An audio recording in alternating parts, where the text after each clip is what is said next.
نحمده ونصلي على رسوله الكريم اما بعد فاعوذ بالله من الشيطان الرجيم بسم الله الرحمن الرحيم رب اشرح لي صدري ويسر لي امري واحلل عقدة من لساني يفقهوا قولي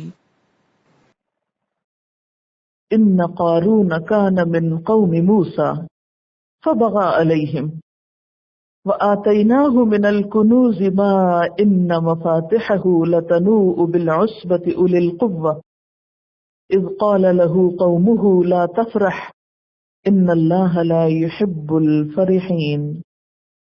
یہ ایک واقعہ ہے کہ قارون موسیٰ علیہ السلام کی قوم کا ایک شخص تھا، پھر وہ اپنی قوم کے خلاف سرکش ہو گیا اور ہم نے اس کو اتنے خزانے دے رکھے تھے کہ ان کی کنجیاں طاقتور آدمیوں کی ایک جماعت مشکل سے اٹھا سکتی تھی۔ ایک دفعہ جب اس کی قوم کے لوگوں نے اس سے کہا مت اتراؤ، مال و دولت پہ فخر نہ کرو، کیونکہ اللہ تعالیٰ اترانے والوں پھولنے والوں کو پسند نہیں کرتا۔ تو یہاں سے قارون کا واقعہ شروع ہو رہا ہے۔ اس واقعے کی باقی صورت اور اس دور کے حالات سے کیا مناسبت تھی، اس کو تھوڑا سا سمجھنا ضروری ہے۔ اسی صورت میں آیت نمبر 58 میں گزرا ہے وَكَمْ أَهْلَكْنَا مِنْ قَرْيَةٍ بَطِرَتْ مَعِيشَتَهَا فَتِلْكَ مَسَاكِنُهُمْ لَمْ تُسْكَنْ مِنْ بَعْدِهِمْ إِلَّا قَلِيلًا وَكُنَّا نَحْنُ الْوَارِثِينَ، اور کتنی ہی بستیاں ایسی ہیں جو ہم تباہ کر چکے ہیں کہ جن کے لوگ اپنی معیشت پہ اترا گئے تھے، یعنی اپنے مال و دولت کا انہیں بہت غرور اور تکبر ہوا تھا۔ سو دیکھو وہ ان کے گھر پڑے ہوئے ہیں جن میں ان کے بعد کم ہی کوئی بسا ہے۔ بڑے بڑے گھر مضبوط قلعوں کی طرح بنا کے چھوڑ گئے، وہ خود تو چلے گئے، ان کے گھر ان کے آثار کے طور پر پیچھے موجود ہیں، لیکن وہ کسی کے لیے رہنے کے قابل نہیں، کھنڈر بن چکے ہیں۔ آخرکار ہم ہی وارث ہو کر رہے۔ ایسی قومیں جن کے اندر یہ تکبر اور غرور آیا بے شمار تھیں۔ ان قوموں کا بت اور معبود ان کا مال و دولت تھا، اور مال و دولت کے غرور میں مبتلا ہو کر وہ پیغمبروں کو اللہ کی طرف بلانے والوں کو جھٹلایا کرتے تھے۔ انہی قوموں میں ایک جیتی جاگتی قوم اس وقت کی قریش مکہ تھی۔ پیچھے آپ پڑھ چکے ہیں کہ ان لوگوں کا عذر بھی یہی تھا کہ اگر وہ اسلام قبول کر لیں گے تو عرب قبائل ان کے دشمن بن جائیں گے اور ان کا مال و دولت اور سرداری جاتی رہے گی۔ آپ جانتے ہیں کہ قریش کے اکثر سردار بہت مالدار تھے، سود خوری ان کے ہاں عام تھی۔ بہت سے لوگ شراکت کی بنیاد پر سرمایہ کاری کرتے، تجارت کرتے۔ ان کے تجارتی قافلے شمال اور جنوب کی طرف جاتے۔ سورۃ قریش میں بھی اس کا ذکر آتا ہے لِإِيلَافِ قُرَيْشٍ إِيلَافِهِمْ رِحْلَةَ الشِّتَاءِ وَالصَّيْفِ، اس میں رحلت الشتاء والصيف یعنی سردیوں اور گرمیوں کا ٹرپ یا سفر، یعنی اس سے مراد کیا تھی؟ ان کا تجارتی سفر۔ موسم کی مناسبت سے وہ تجارت کے لیے مختلف علاقے بھی منتخب کرتے۔ پھر مکہ کے مجاور ہونے کی وجہ سے ان کے قافلے لوٹ مار سے بھی محفوظ رہتے۔ اس کے علاوہ مکہ خود بھی ایک تجارتی منڈی بنا ہوا تھا، وہاں سوق اوکاز اور ظلم جنہ کے بازار لگتے تھے، دنیا بھر سے تجارتی سامان وہاں آتا، پورے عرب کے لوگ وہاں حج کرنے آتے اور اس کے ساتھ ساتھ تجارت اور خرید و فروخت کا کام بھی کیا کرتے تھے۔ ان کے ہاں ہر وقت مال و دولت کی باتیں ہوتی۔ انتہائی مادہ پرستانہ ذہن تھا، بہت مٹیریلسٹک لوگ تھے، اور کسی شخص کی بزرگی اور عزت کو صرف دولت کے پیمانوں سے ناپتے۔ کون کتنا بڑا ہے، ان کے ہاں اس کا معیار کیا تھا کہ کس کے پاس دولت کتنی، مال کتنا ہے۔ آپ صلی اللہ علیہ وسلم کی نبوت اور رسالت پر بھی انہیں اعتراض کیوں تھا کہ آپ نسبتاً ایک غریب گھرانے سے تھے، آپ کے والد آپ کی پیدائش سے پہلے ہی فوت ہو چکے تھے، یتیم پیدا ہوئے تھے۔ ان کا کہنا یہ تھا کہ یہ کتاب ان دو بستیوں کے کسی بڑے پر کیوں نہیں نازل ہوئی، لولا نزل هذا القرآن على رجل من القريتين عظیم، کہ یہ کتاب ان دو بستیوں کے کسی بڑے انسان پر، یعنی کسی بڑے مالدار انسان کے اوپر کیوں نہیں اتری تھی؟ پھر ان مالدار انسانوں میں بھی ابو لہب جو تھا وہ انتہائی مالدار تھا.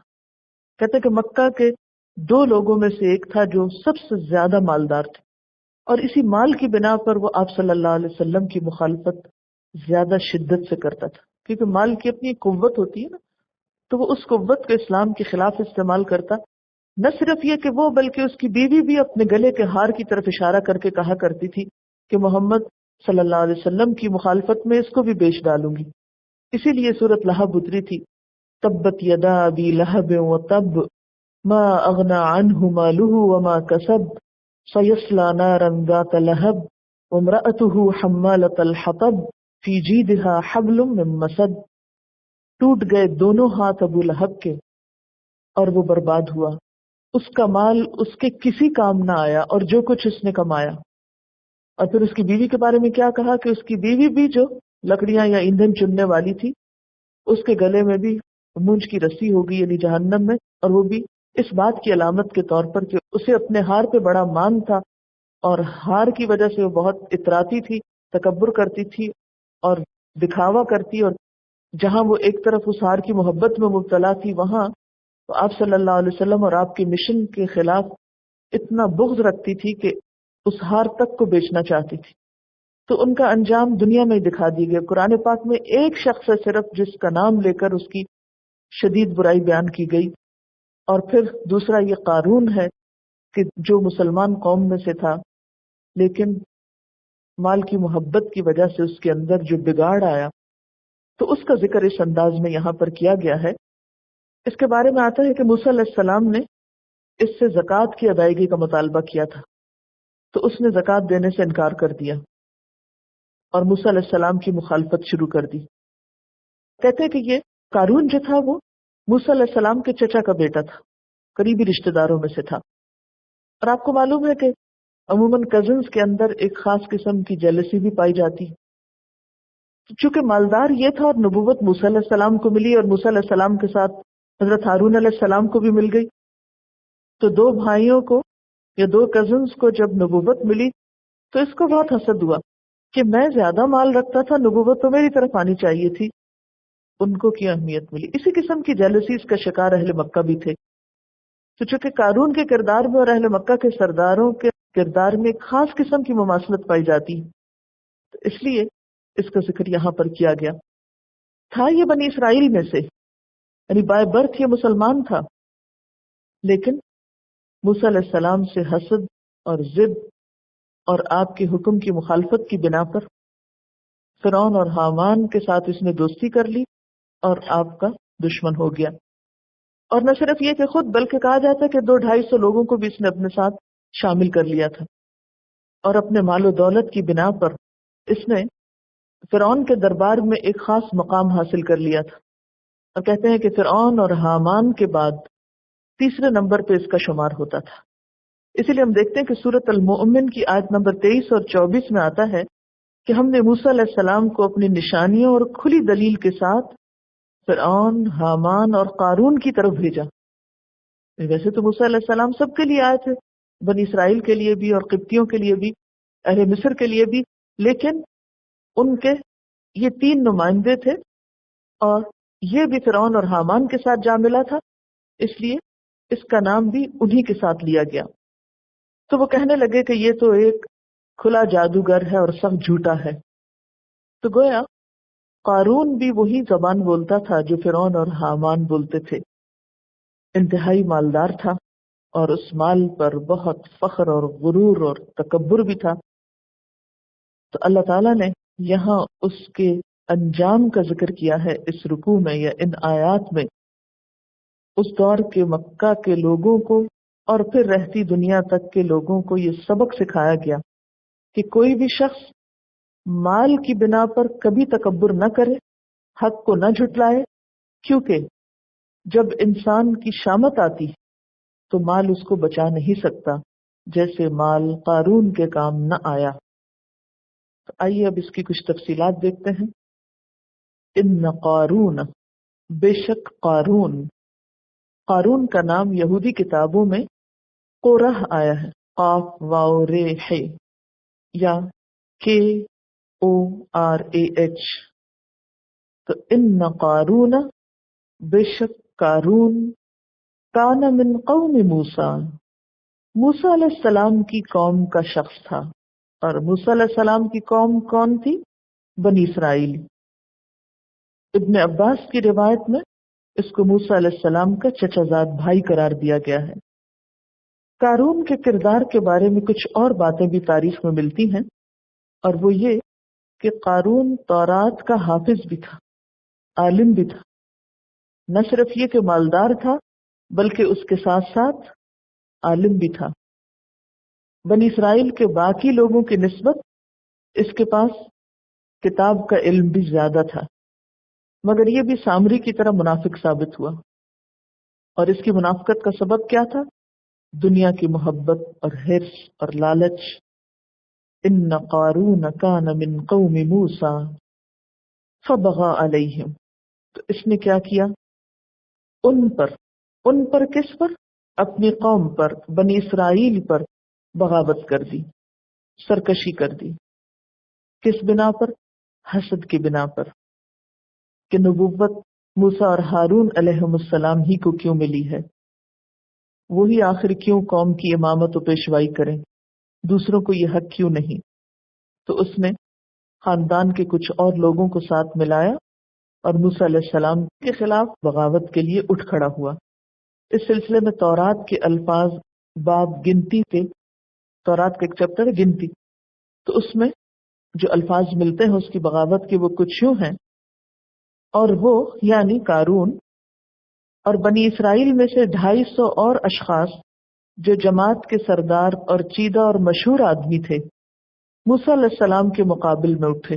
یعنی صرف قارون ہی نہیں بلکہ اور بھی جو چنے ہوئے لوگ تھے، آپ یوں کہیے دوسرے لفظوں میں جو ایلیٹ تھی، اور موسیٰ اور ہارون کے خلاف اٹھ کھڑے ہوئے. اور موسیٰ اور ہارون علیہم السلام کے خلاف اکٹھے ہو کر کہنے لگے، تمہارے تو بڑے دعوے ہو چلے، کیونکہ جماعت کا ایک ایک آدمی مقدس ہے اور خداوند ان کے بیچ رہتا ہے، سو تم اپنے آپ کو خداوند کی جماعت سے بڑا کیوں کر ٹھہراتے ہو؟ یعنی تم اپنے آپ کو بڑی چیز کیوں سمجھتے ہو؟ عموماً دین کا کام کرنے والوں کو اس قسم کے طعنے ملتے ہیں کہ تم اپنے آپ کو بڑے نیک سمجھتے ہو اور تم اپنے آپ کو بہت پاک دامن سمجھتے ہو، اور آخر تم ہی کو یہ سب کچھ کیوں حاصل ہے اور تم ہی ایسا دعویٰ کیوں کر رہے ہو؟ کیا اس شہر میں اور کوئی نہیں ایسا تھا؟ تو فبغى علیہم، اس نے ان پر سرکشی کی. بغا کا لفظ جو ہے بے غین یہ سے ہے. اس کے مشہور معنی کیا ہے؟ ظلم کرنا. یعنی بغا کا ایک معنی ظلم کرنا بھی لیا جاتا ہے، اور عام طور پر یہی معنی اس کا زیادہ مشہور ہے. اگر ہم اس معنی میں اس آیت کو لیں تو معنی کیا ہوگا کہ مال و دولت کی بنا پر یہ اپنی قوم پر ظلم بھی کرتا تھا. دولت کے نشے میں اس نے دوسروں پہ ظلم کرنا شروع کر دیا تھا، یعنی اپنی قوم کو بہت حقیر سمجھتا.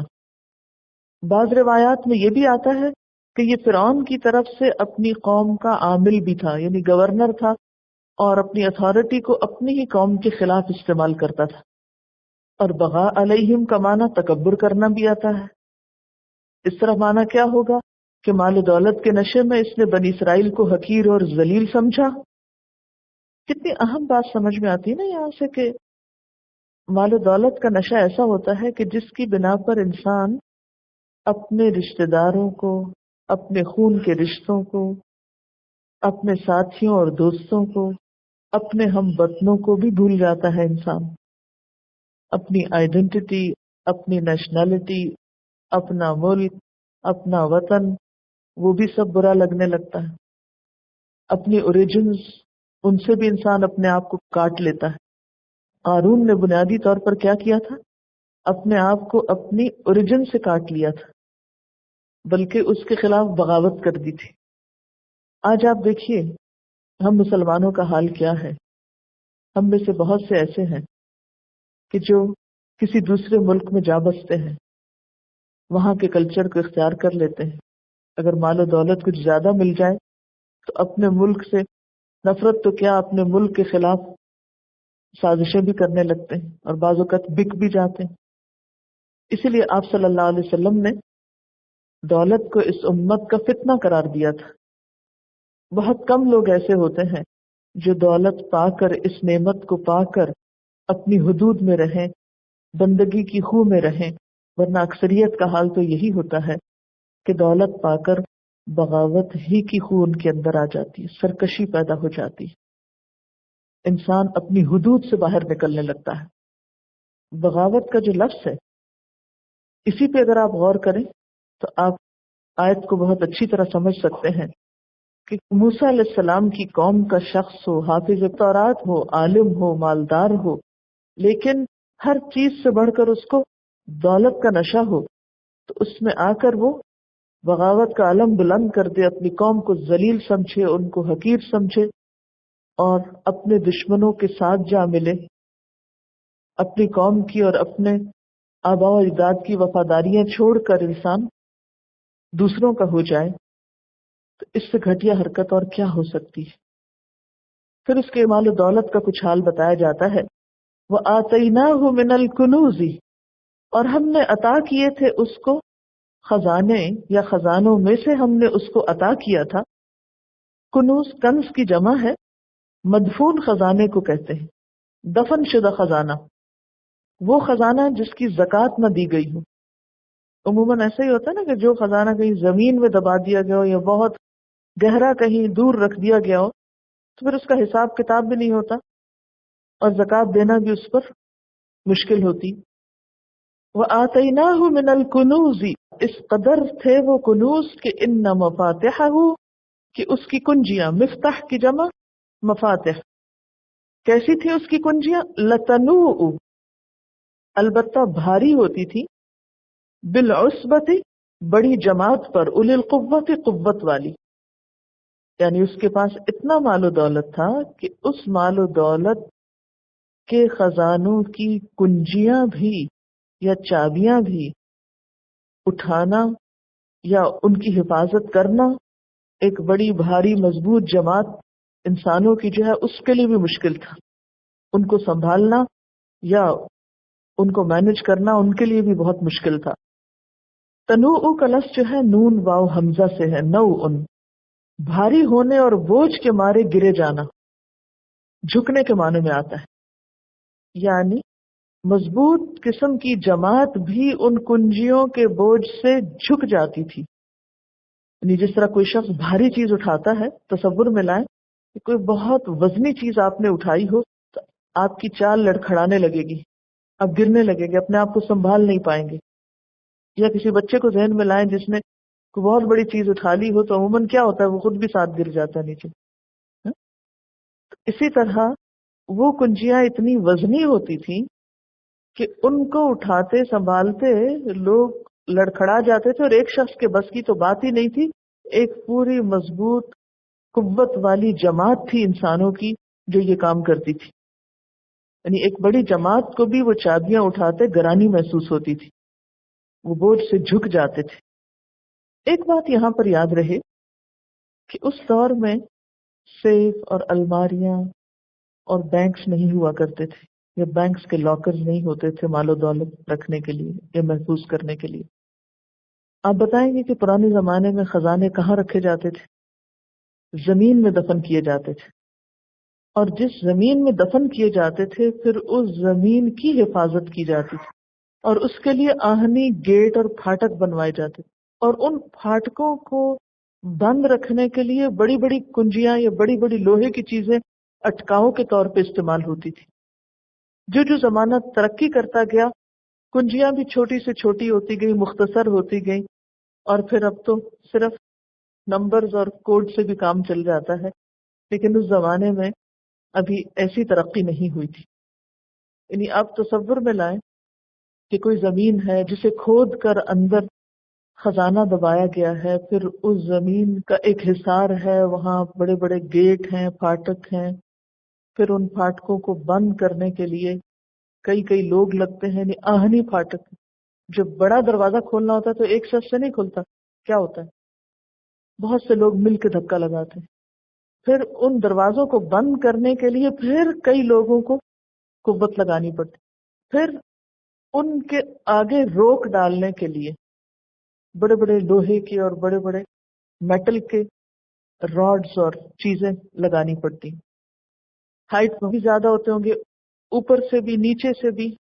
جیسے ابھی تک بھی بعض گاؤں دیہات وغیرہ میں ہوتا ہے نا کہ بعض جگہوں پر بڑے بڑے بھاری پتھر دروازوں کو بند کرنے کے لیے روکنے کے لیے لگائے جاتے ہیں. تو پتھروں کو، میٹل کے بڑے بڑے پیسز کو یا میٹل کے بڑے بڑے راڈز جو تھے ان کے ذریعے یہ خزانے محفوظ کیے جاتے تھے کہ جسے ایک شخص نہ ہٹا سکے. اچھا آپ تھوڑا سا اس کو یوں تصور میں لے آئے، مثال تو بہت اچھی نہیں، جیسے یہ گٹر کے ڈھکن ہوتے ہیں نا، تو گٹر کے ڈھکن اتنے بھاری کیوں بناتے ہیں کہ کوئی ایک شخص ان کو چرا کے اٹھا کے نہ لے جائے.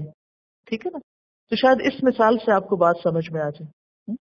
ورنہ عام طور پہ یہ بات سمجھ میں نہیں آتی نا کہ چابیوں کا کیا مسئلہ ہے، ایک آپ پوری بلڈنگ میں سامان رکھ دیں اور ایک چابی لگا لیں کافی ہے، پوری جماعت کو اٹھانے کی کیا ضرورت ہے. تو چونکہ پرانے زمانے میں خزانوں کو محفوظ کرنے کا طریقہ مختلف تھا، اس لیے اس میں ایک شخص کافی نہیں ہوتا تھا، اور چوری سے محفوظ رکھنے کے لیے ان چیزوں کو بھاری میٹل یوز کیا جاتا تھا یا بھاری پتھر یوز کیے جاتے تھے جن کو اٹھانا دوبر ہوتا تھا. جیسے اب بھی قلعوں کے دروازے ہوتے ہیں، آپ نے دیکھو کہ جتنا بڑا کسی کا گھر ہوتا ہے عموماً اتنا ہی بڑا گیٹ لگا ہوتا ہے نا، کیونکہ گیٹ بھی ایک سمبل ہوتا ہے اور شخصیت کی عکاسی کرتا ہے، اس کا ڈیزائن، اس کا سٹائل، اس کا سب کچھ، کیونکہ انٹرنس سے ہی آپ کو پتہ چل جاتا ہے کہ کس طرح کے گھر میں داخل ہو رہے ہیں. تو جس طرح قلعوں کے دروازے بڑے بڑے ہوتے ہیں اور بہت بھاری ہوتے ہیں، اور آپ نے دیکھا ہوگا کہ وہ جب بند کرتے ہیں تو عموماً ایک بڑا سا راڈ ہوتا ہے جو اس طرف لٹک رہا ہوتا ہے، اس طرف سے گھما کے دوسری طرف میں اس کو اٹکاتے ہیں، ہے نا؟ تو وہ بعض اوقات اتنا بھاری ہوتا ہے ایک طرف کا راڈ دوسری طرف ڈالنے کا، اور پھر بعض اوقات اس کے اندر آپ نے دیکھا ہوگا کہ وہ کنڈے کے اندر ڈال کے بھاری سا وہ لوہا اس کے اندر ڈال دیتے ہیں، جس کو اٹکاؤ بول سکتے ہیں آپ یا اس کی روک بول سکتے ہیں. اینی ہاؤ وَآتَيْنَاهُ مِنَ الْكُنُوزِ مَا إِنَّ مَفَاتِحَهُ لَتَنُوءُ بِالْعُصْبَةِ أُولِي الْقُوَّةِ. عصبہ کہتے ہیں بڑی جماعت کو، 10 سے زیادہ لوگوں کی اور 40 تک، یعنی کم از کم 10 اور زیادہ زیادہ 40. یعنی ان کنجیوں کو اٹھانے کے لیے ایک دو لوگ کافی نہیں ہوتے تھے، 15 20 30 لوگ مل کے اٹھاتے تھے، اور ایک بڑی جماعت تھی جو ان چیزوں کو موو کرتی یا اٹھا کے ادھر ادھر رکھتی تھی. اذ قال له قومه، جب اس کو اس کی قوم نے کہا، لا تفرح. کون تھی اس کی قوم؟ بنی اسرائیل. تو اس کی قوم نے اس سے کہا، کیا کہا؟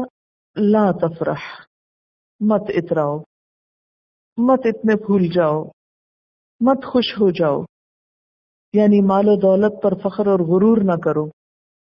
اور تفرح کا لفظ فرح سے ہے، فرح کہتے ہیں خوشی کو، اور ایسی خوشی جو انسان کو کسی جلد ملنے والی لذت کے سبب حاصل ہو.